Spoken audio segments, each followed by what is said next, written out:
పెళ్ళిళ్ళు కూడా మనం ఎలా చేస్తున్నామంటే ఎంత ఆడంబరంగా చేస్తే బాగుంటుందో అంతే చేస్తున్నాం, కానీ ఎంత శాస్త్రీయంగా చేస్తే బాగుంటుందో అలా చేయలేదు.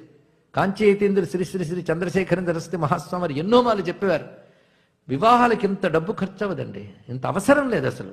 మెహందీ పాటలు, పెద్ద మెహందీ, అది ఎక్కడి నుంచి వచ్చిందో పదం, అదొక భారతదేశంలో ప్రాంతంలో ఉంది, అది ముచ్చటగా అనేది శాస్త్రం కాదు కదా, చేస్తే తప్పేం లేదు. ఇంకా దానికి ఆడంబరాలు, డ్యాన్సులు, ఇంకా డబ్బు వర్షించడాలే. పైగా వీళ్ళ పెళ్ళికి ఇంత డబ్బు ఖర్చు పెట్టాం అని చూపించడం, అది షో. ఆఖరికి ఇంకా పెళ్లి జరిగేటప్పుడు చూడాలి తంతు, అనవసరపు తంతులు ఎక్కువ.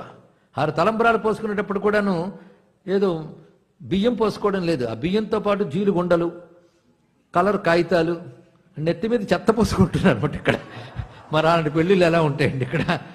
పైగా అక్కడ అసలు పెద్ద పురోహితులు ఎవరంటే వీడియో